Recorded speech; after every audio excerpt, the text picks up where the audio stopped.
Next up is Night Shift in theaters and VOD March 8th. It stars Phoebe Tonkin from the Netflix series. What is it called, Bruce? Boy Swallows Universe, and she has a huge role in that show too. Is She she good does in a that lot. movie? Yeah, she's in that series. She has a lot of emotional range, like more than you would know from this movie. I would say for sure. Okay, I hope. I don't. That's not a take on the movie. Okay, I think Bruce secretly No, is but in love. she isn't required to do a bunch of stuff in this either. So you know, Right. That's true. That is very true. Now, Phoebe Tonkin, she plays a woman who's sort of in desperate need of something. She needs a job. So the movie starts off with her just driving up to this motel. It's called a tucked in motel or the tucked in away or tucked in motel or something. I forget The what it's tuck, called. the But yes, tucked in, tucked in. INN. Yeah, the tucked in INN. Right. The tucked in. Very good. Thank you, Eric Holmes. So she gets, she it's actually right has a next to job. RuPaul's Drag Race. I think it's staying right next to that. Right. And so and Phoebe and Heart and Soul restaurant. right. So her name is Gwen. She's Gwen Taylor. She's a young woman. The hotel's a remote hotel. She gets a job as a night shift sort of manager of this or clerk of this motel. First night on the job, the first maybe 10, 12 minutes has the previous shift person, Lamorne Morris, giving her the lay of the land, what the motel's about. It's pretty seedy. There's cockroaches. There's a bear, the head of a bear on the wall. You could see it just decorating. It's just very tacky and cheesy. But this motel might also have its share of seedy characters, and you get to actually see a couple of people who might not be the most normal people in the world. And then also, who knows, there might be some spirits or supernatural elements in this night shift of a motel. And Gwen Taylor, again, played by Phoebe Tonkin, she's just trying to survive her shift. She needs the money, she needs the gig, but there are some interesting elements that are slowly making her feel very, very uncomfortable. Co-stars Madison Hugh as a teenager who is sort of one of the motel.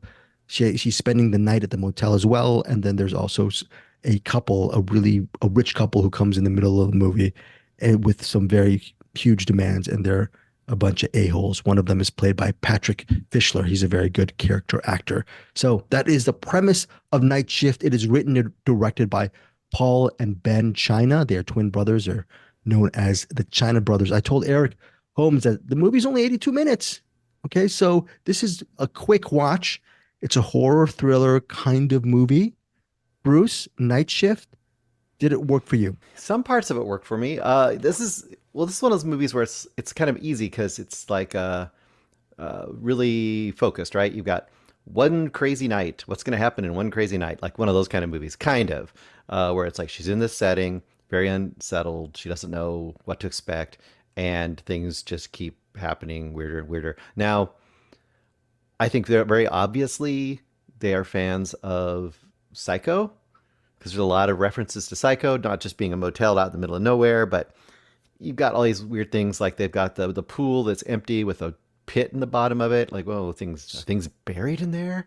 It's just like the backyard area seems to be full of old cars and stuff. It's like, whoa, are they murdering people here or something? There's a strange car that just keeps driving by very slowly, like checking her out or something. There's a lot of things where you're basically put in the position of, is she paranoid? Is someone really out to get her? Are there ghosts? Are there not? Is there someone there going to be a murderer? There's all those that's kind of the basic idea. Now the question is, how do you pay that off and make it really awesome? And this could go a variety of different directions. Unfortunately, the directions it goes in for me were pretty kind of tropey. There's supposed to be some turns and reveals that are supposed to kind of amaze me. I wasn't hugely amazed. Let's just say that. There's also a few setups for things. Like there's this very obvious setup, like when she's being given the tour of the place, a la Hitchcock giving us the tour of the base motel in the trailer. So they're like, there's this room. If you go in here, you make sure you put the brick in front of the door. If you don't put the brick in front of the door, you're gonna be trapped in here and locked in. No one's gonna be able to get you out. Okay, Chekhov's gun. I see you. You're waiting to pay this off. Once again, kind of like the whole movie, that payoff is kind of a fizzle. And for me, the whole movie's payoff is kind of a fizzle with a lot of great elements. And I would Mm. say overall, I had a pretty good time with this. I'll probably give it a slightly positive review, but I love the actors. Even the minor actors that we get, the people you mentioned are all doing great work here. I think it looks really good. It's a great little setting. I just don't think what they did there was a hugely awesome in my opinion. So it was pretty good. Good enough that I would watch it if this is on streaming. It was a Saturday night and I was like, I don't know what to watch. And I just came by this and I clicked it on. I would watch the whole thing and I'd feel okay about it. Cool. Eric? Yeah, this was starting off really good, and I was getting all excited for it, and then they started like doing like the jump scare noise, like the fake jump scares. I'm like, oh, okay, all right, whatever. And then the movie starts going on. Then they do another fake jump scare. I'm like, guys, trying to build tension. What do jump scares do? They relieve tension. So if you have a jump scare every 5 seconds, it's hard to build tension because once you do the scare, you have to build tension again. And they keep doing the jump scares. They did the Chekhov's brick, as Bruce Mhm. mentioned. We'll get into more stuff in spoilers, but there was like so many. Okay, so Bruce mentioned this movie looks great. It does. The actors are committed. It's got that one guy in it, the guy that's at the end of Red State, and I don't know his name. In the movie, he was the a-hole. Him and his wife show up. Patrick Fischler. Oh, that's his name? Cool. Yeah. Yeah, that guy's awesome. He shows up. I'm like, cool, it's him. The settings and everything looks good, but it felt like this was a spoof movie. Like they were setting up a bunch of tropes of horror. And if that's the case, this movie's brilliant. If that's not the case, this movie's terrible. And and the thing is, I can't tell which one it is. But what I do know is that whether this is a terrible thriller or a brilliant horror spoof, I enjoyed the hell out of it. I think you guys because they kept posting in the message thing Yeah. as I was watching it. So you kind of got my play-by-play. This is definitely a high recommend. Just know that it's either a brilliant spoof or a completely stupid horror movie.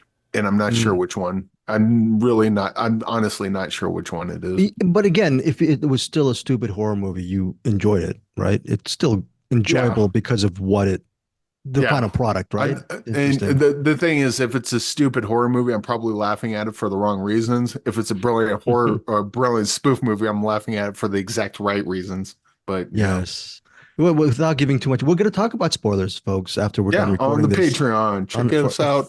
on the Patreon. Except for the filmmakers, they're probably like, screw Eric, we're not doing your Patreon. In which case, fair play, fair play. Oh, Eric and Bruce do not know this. I interviewed the China brothers today. They spent about two and a half So- minutes talking about the ending. Yeah. So- So we're gonna actually talk about the Alright. movie, and then on top of that, Bruce and Eric, I'm gonna put their spoilers right after our conversation. So that should be really cool. Do you have any Which one? any insight on whether this was a spoof or not? No, I And, didn't. I'm not I did not. like I'm not pulling anyone's didn't. chain. I honestly have no idea. We're gonna have Bruce do the dirty work, and we're gonna have Bruce on Instagram just DM the China brothers. Are you guys the makers of a stupid horror movie, or is that actually a really cool spoof? So I'll slide into their DMs. here's I heard you guys here's are twins. Can you tell me? here's an example. There's someone Yeah. that comes in the hotel. This is kind of Yes. late, but I think I can say this without any spoilers. There's someone that shows up at the hotel, and they're no one. And all of a Right. sudden, the music starts going. The music starts getting intense. What's her name? I'd suck at anagrams and I forgot her name. Gwen Taylor. Yeah. Yeah, so Gwen's getting real nervous about this person, but the character's not doing anything to warrant her reaction. Right. And so it's like the character is reacting to the music from the movie, That's just a weird. other than what's going on. Huh. Interesting. But then there's a thing. Yes, So there's a maybe thing. maybe that happened. Maybe that makes sense. Yeah, I think it makes we'll have a to, lot of- we'll definitely have to get into spoilers. But I mean, Okay. there's stuff like that where it's like characters reacting to stuff that only the audience or the filmmaker should know seems off. Okay. That and All a right. pair of scissors just happened to be there. All right. Interesting. Yeah. So Night Shift. All right. Ratings. I'm giving it 4 stars. I liked it. Spoiler stuff though. I can't mention why I actually specifically liked it because there's stuff that happens in the third act that I really enjoyed. But 4 stars for me. What about you, Bruce?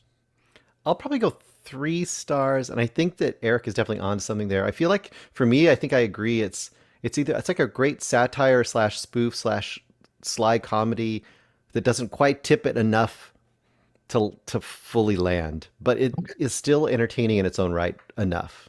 Very cool. Eric Holmes. Yeah, it's 5 stars. Five Uh, stars for Eric Holmes. and I wasn't lying about that. This is either like just a stupid movie that I had a great time watching, or this is a brilliant satire that I also had a great time watching. I think you should check out Night Shift. Just know what you're getting into. But yeah, this movie is as good as Dune 2. Wow. You just did that just so I could put that on an Instagram reel or on TikTok, didn't you? That's amazing. So to the filmmakers, if you're pissed at me, you can have that. Night Shift is as good as Dune 2. That's yours. You're welcome. That's amazing. Okay, finally, our And featured you can film. watch Night Shift twice in the same time you can watch one Dune too. There you go. There you go. It's like what, like 80 That makes it minutes, twice something as like that? good, right? That makes it twice as good as Dune 2. Are you egging Eric on Night, first? Night Shift is twice as good as Dune 2. Eric Holmes, CinemAddicts. They're very good. I love it. I love it. 5 stars from Eric Holmes. Oh my God, we're totally fired next week. 4 stars from me, and then 3 stars from Bruce Purkey.